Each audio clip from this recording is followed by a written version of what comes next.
Remembering my childhood triggers my trauma, according to my psychiatrists. I need to atone for a part of my life.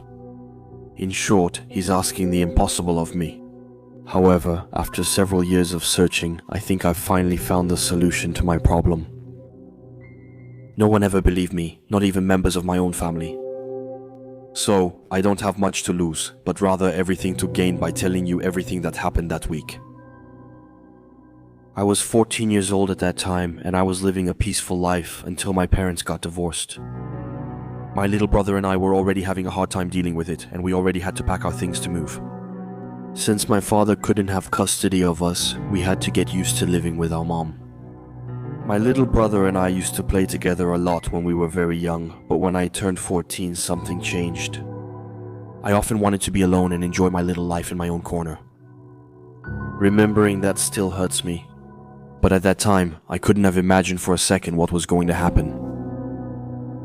I don't recall much about the house since I only lived there a week. On the other hand, I remember perfectly the first day I arrived and how from the bottom of the stairs I had already chosen which room I would sleep in. In fact, I literally went into the first room I saw and lay down on the floor to look at the ceiling. As I was trying to get used to my new environment, and not without difficulty, I heard my little brother murmuring to himself in the next room. At first, I didn't pay much attention, but as I listened, it seemed he was talking to someone. So I got up to walk toward his room, and standing in front of the door, I knocked. "Oh, in there. So that's it. You've completely lost your mind." The door opened a bit, and I saw Bobby's smile peeking through. I chose my room? I leaned over Bobby and examined what was in front of me. Wow, not bad. The cracks in the wall are part of the decor. He frowned then. Mom said she'd put up some frames to cover everything, but my room is bigger than yours. Incredible. It's at least 100 meters bigger, but mine smells better. He then slammed the door in my face. I returned to my room, pleased that I had once again skillfully teased my little brother. But once I was alone with my thoughts, Bobby's whispers started again.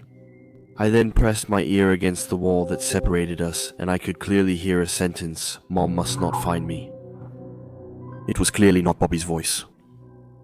It was as if those words had been spoken by someone who was dying, or even already dead, while chills ran through me from head to toe.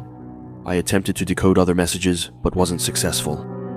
At the time, I thought I had imagined it all. I couldn't have anticipated, especially with an underdeveloped brain, that a terrible event was about to happen in that house.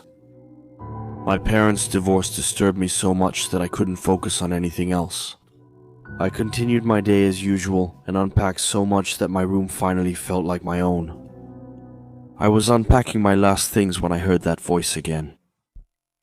"Stan, come here." The same chills that had run through me earlier came back again. I had never felt so insecure in my own home. Someone was in Bobby's room. I ran so fast that I slipped in front of his room and nearly fell over the railing several meters down. I immediately opened the door, but there was nothing. At least, there was neither Bobby nor a monster. I was relieved, and I was really starting to convince myself that maybe, after all, I was the one losing my mind. "Behind the frame." The voice came from the frame on the wall in front of me. My body was paralyzed with fear. "I'm not going to hurt you. Take down this frame. It's hurting me." I noticed something crudely sticking out from the right side of the frame that looked like human skin. I quickly grabbed the broom behind me and pointed its handle at him. I had to see what it was. My curiosity at that age was as great as my pain is today, which is to say, far too great for my own safety. My broom's handle was under the frame, and before I could grab it, my mother appeared behind me. "What are you doing?" I fell forward, dropping the broom with a deafening crash. But I quickly got back up, staring again at the frame in front of me. But now, nothing was sticking out of it anymore. I was sweeping Bobby's room. While holding it upside down. I'm not sure your method is very effective. She smiled and stood beside me. "Honey," What are you doing here? she asked, with all the legendary passive-aggressiveness of our dear moms. That's when I negotiated the room. I pretended that this room full of cracks wasn't very nice and that I preferred it to mine. But in reality, I wanted to move in there to protect Bobby from the monster in the wall. Telling someone would have just made things harder for me. And if I wanted to do it, I would have needed proof that I couldn't even provide. Back then, my young age made me brave and way too reckless. I'd noticed the entity liked appearing to those it invited. So, I politely sent my mother away and moved my room into Bobby's. I then waited in front of the frame for the rest of the day, and it was just before dinner that the creature manifested itself again. Stan, please take down this frame. In the same way as before, I grabbed the broom. She is positioned under the frame. Then, I braced myself to witness something truly monstrous. If I hadn't done that, I would have screamed the very second the frame touched the ground. There was a face, a human face. His skin was merging with the wall with which he was one. His drawn features made him look like a melted Halloween mask. One of his eyes was scanning the room, while the other was staring into mine. Except for the thick veins protruding from his face, he could almost seem warm, because at that moment, he was smiling at me with all his teeth. Thank you, Stan. He said gloomily as I stepped back. I'm not going to hurt you. Come closer. Even though I was 14 years old, I was far from being naive enough to do that. Instead, I preferred to keep my distance and ask him a lot of questions. I spoke quietly with him for almost an hour before my mother interrupted me for dinner. I was able to ask him where he came from, what he was, but he didn't answer any of my questions. In fact, all he asked me to do was to come closer to him. Let me tell you, he could wait a long time, because I had absolutely no intention of sleeping anywhere near him. I monitored my mother's sleep and slept under the couch for several days instead.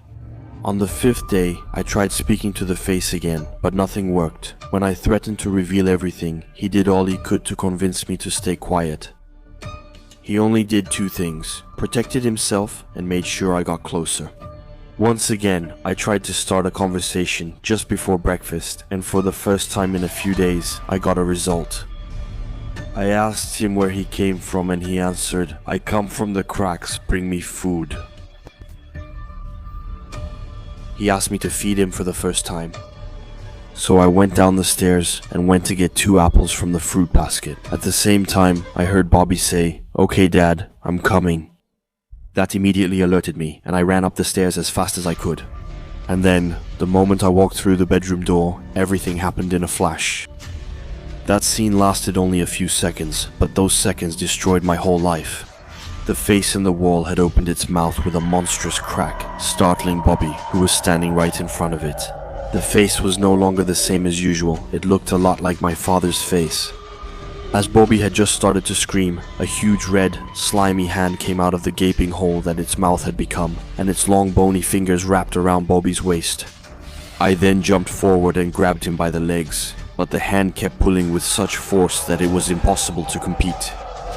I closed my eyes, but still heard horrible noises while pulling Bobby with all my strength. After a while, I opened my eyes and realized it was over. I wasn't holding anything, and my little brother was gone without a trace. The only thing I had left of him was what was now covering my clothes, his blood. Then the face spoke its final words, "Thank you, Stan." It flowed into the crack like water, sucked in like a shower drain. A few seconds later, my mother entered the room. My whole life turned into absolute horror at that moment. I was then judged by everyone who crossed my path. Some believe I'm guilty of his murder, or that I consumed my little brother. I've told many people this truth, and some still mock me today, so I'm facing double consequences for failing to protect him. Today, as I told you, no one believes me. Still, I hope some of you can put your skepticism aside for now. I'm absolutely convinced this creature was real, and if it existed in my home, it could very well appear in yours.